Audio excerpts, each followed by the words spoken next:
everybody, it's Doug Green, and I'm the publisher of Technology Reseller News, and I'm very pleased to have with me today Bruce Lancaster, who's the CEO of Wilson Connectivity. Bruce, thank you for joining me today. Doug, it's great to be here. Thank you for having me. So we have a little bit of news to talk about. Recently, Wilson Electronics, your company, was rebranded Wilson Connectivity, and you also unveiled a private 5G solution. These are things that I think our readers would be eager to learn more about. So, Bruce, first of all, what is Wilson Connectivity? So maybe I can start with a little bit of the history and why we changed our name from electronics to connectivity. We have a long 20 plus year history in building cellular connectivity devices. And we started in the consumer world and what people used to refer to as boosters, and they still do in the consumer world. And more than a decade ago, we expanded into enterprise. And then we got into enterprise repeaters or bidirectional amplifiers. And then through some acquisitions and organic growth, we grew into fiber optic distribution. So what's known in the industry as DAS, distributed antenna systems that are connected to cellular base stations and can really cover the largest of buildings and complexes. And we continued that expansion last year with our announcement and launch of our private network 5G, private 5G network solution. So connectivity really embodies what we're about. We're about connecting everyone and everywhere, and regardless what enterprise need you have, whether it's a hospital or a factory, we have you covered. And, we even had, I guess, in real time, a situation today with yourself as a good example of what the enterprise needs, that sometimes even, large enterprise or medium-sized enterprise is bound to face a connectivity issue. So mobility can also mean redundancy.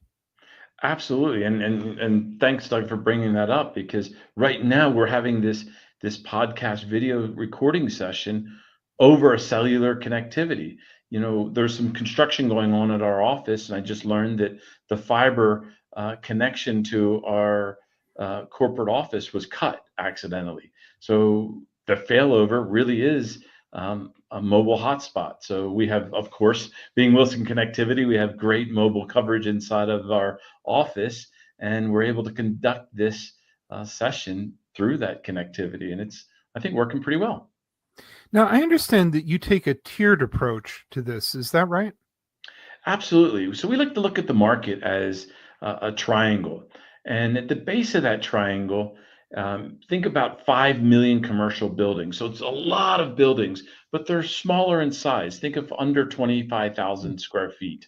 And they have different connectivity needs than the largest multi-million square foot office buildings, right? That are going to have different connectivity. So we have solutions for the base of the pyramid, for the mid of the pyramid, all the way up to the top of the pyramid. So in those smaller enterprise customers, think of a small jewelry store. Actually, Tiffany's is a perfect example. Every single Tiffany's in the U.S. has our solution in it to provide cellular connectivity, so the customers can have a great customer experience while they're shopping or browsing. That's a different solution than a million square foot factory or a 50-story office building that needs connectivity throughout it. That's going to be a fiber optic system that's going to be driven by a carrier base station, and you may need public safety. You might want private network in your factory. So yeah, we expand the entire spectrum based on what the customers need. We don't focus just on one area of that pyramid. Let's drill down on that. Let me go back to the Tiffany's example. Mm-hmm. Why would the customer need they're in the store, they're looking at the jewelry. Why do they need great connectivity? There's lots of reasons, and I don't want to speak for Tiffany's and what their driving reasons are, but in a typical generic example, it could be about safety. We've had some convenience store operators, I know I'm going off the Tiffany example, but they wanted connectivity into their walk-in refreezers because they would have safety issues. If somebody got locked into the freezer, they need to be able to call. Right. right, to get out because especially if it was maybe intentional, right? So it's unfortunate that it happens in the world, but that's safety is one of these issues. Just customer experience. Imagine you buying a piece at a jewelry store for your spouse, but it's not a surprise because we've been married a long time, and I've learned not to surprise. Uh, hey, do you like Do you like platinum this? or gold? Right. Right? So you wanna make that call, and the the the retail operator wants you to be able to do that. Grocery stores are another great example. You need mobile connectivity, for your coupons, or maybe you're searching for something and you can't find it in the store. You could pop it up and it tells you what aisle, or loyalty programs, or hey, do we want white eggs or yellow egg? I mean, white eggs or brown eggs? Mhm. That might be a question you need to make. And if you're in the back of a grocery store, you may not have that connectivity. And you when you attend Mobile World Congress, you see all these different applications, even all the way up to, a huge stadium where, again, a hockey stadium or football stadium, people again are these days expecting great connectivity. They want to be communicating with friends and family and so on. Yeah, absolutely. And it's not only the customers, but it's the But operations it's and the the staff operation itself. there, right? So you give that stadium example. Think of all those vendors that are operating point of sale devices or inventory tracking devices. Or if you go into a factory setting, um, autonomous fork trucks are a thing. Material handling autonomously is becoming more and more prevalent. That needs to be done by definition wirelessly because you have vehicles running all over the place, and they operate independently for the most part. But sometimes there's a safety issue, or there's oh, the fork truck got stuck somewhere because there's something in its path or something, and somebody needs to jump into that fork truck. And I say jump in, I mean virtually, because they may be in an office, half a mile away, to help navigate out of that. We see that in open um, mining applications as well, where you have a lot of autonomous vehicles navigating a mine, but they still need that 10% where somebody has to come in and intervene. And in that case, you need high bandwidth communication, uplink and downlink, right? Because imagine 4 high-speed cameras that the operator needs to get back to their workstation so they can see what's going on, and then they need to be sending commands to that vehicle. And their latency is important. High speed connectivity is important, both uplink and the downlink. So this curation that you're talking about, application spot by spot, place by place, and so on, this is part of a larger approach that you have from passive DAS to private 5G. Yes, yes. So that's been our journey in expanding, and that's why we renamed ourselves to Wilson Connectivity, to bring you all the way back to kind of where we started here, is because different enterprises have different connectivity needs, and the same enterprises have different connectivity needs. Imagine a large enterprise, they may have small remote office locations that they need to keep connected. Well, they don't want to, put a 1,000-pound solution in something that just needs a 5-pound solution, if you know what I mean. Um, but they also don't want to have a substandard solution in their factory. So we want to be that one-stop shop that says, look, we can handle your small office needs or your small remote location needs, all the way up to your largest office, factory, open, I mean, indoor or outdoor applications. And we can handle it all. And we're really proud of that. So, Bruce, in our conversation in the run up to our discussion today, you were sort of introducing me to the wide range of things you guys do, and who you work for and so on. The some of the names of companies that your organization serves: Whole Foods, Marriott, St. Luke's Health, Hyatt, SpaceX, Facebook, Meta.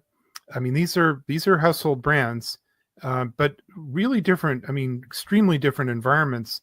A social media company must have very different places than, let's say, a Whole Foods. You were also mentioning places like airports Mhm. as examples of you have a lot going on. Yeah, so I love the airport example to really explain the breadth of our technology and capabilities, and really the complexity of the communication needs that's going on in an airport. So we've all been to airports. You go there, and of course, sometimes you get on the Wi-Fi, but many times you want to stay on your cellular connection, and you want to make sure you have high bandwidth. So that's a must. And there's no towers inside the airport fence. If you think about that, the towers are pretty far off site because of that's the way they build airports, and that's the needs. Right. So our solution, our fiber optic DAS, really covers 150 megahertz all the way up to 5 gigahertz. And what that means is in that in-building area, we can cover two-way radio, we can cover cellular, we can even cover the public safety frequencies and lace in private network for their needs. And let me give you an example of what I mean by that. So the two-way radio, if you're at the ticket counter, sometimes you'll see that agent pick up a two-way radio to talk to uh, the gate agent. And anyone who've used those two-way radios, you know that they won't go a mile through terminals, through walls and buildings to make that connection. So because we cover those frequencies, we're able to pick up that signal from that ticket counter, broadcast it throughout the whole airport, and connect with that agent at the gate that they're really looking to have a conversation with. That same system covers the low band and mid band cellular to give that capacity and uh, coverage that the customers want. They can run airport operations on private network. So a private network many times is running on CBRS or private license frequencies. We cover that as well. So you can have CBRS radios running there independently to run airport operations. And when you cover the private network, it can actually cover outdoor areas. So if you think of that runway, that they may want a camera at the end of the runway or some sort of sensory devices. Of course, they could run fiber to that, but it's expensive to trench fiber all the way to the end of the runway, especially if they have multiple runways covering many square miles. So a private network is ideal for them to uh, connect all of those devices and provide low latency, high bandwidth connective solutions. So that's really the power and the strength of the Wilson connectivity solution is we can cover the smallest needs all the way up to the most complex and demanding applications. I'm thinking about that airport experience, and then the other part is at the end of your airport experience comes the Uber or Lyft experience. Yes, Now you're in a garage. You're in a building that was built 40 years ago with no thought to a cell phone signal, and yet that has to be right there. You need to be communicating with that driver, or it's not going to work. absolutely. So coverage is everywhere and needed everywhere. But your Uber or Lyft example is perfect example where you need that connectivity. Another one in the garage that we often see is car charging. There's electric cars are really becoming more Yep. popular, and there's chargers everywhere, including those garages, sometimes underground. Some of them require payment. Some of them just require connectivity to unlock. Some of them require connectivity just to operate at maximum efficiency. That connectivity is usually going over cellular frequency. So we're able to provide that connectivity either through an IoT device, which is a direct connect to the charger, or we cover the whole zone. And maybe there's 20 chargers that are all connected through a kind of a broadcast device, similar to inside the terminal. So yeah, we're really proud of all of the solutions and the complexity that we're able to simplify in our technology. Bruce, you were telling us in the run up to our podcast, you've got something like 200 patents over 20 years. What do you see coming up? That is a really great question. So, uh, the demands of data are only going to increase. Today, it's mainly terrestrial. I think you will have non-terrestrial connections. If you watched the Super Bowl and you saw T-Mobile's partnership announcement with Starlink, I think that's real. I think the um, having failovers to satellite is in our future. I don't believe that satellite will handle the bulk of the data needs. It's just too expensive, because if you believe in the exponential growth of data, it's cheaper to put a tower than it is to put a satellite up. That will always be the case.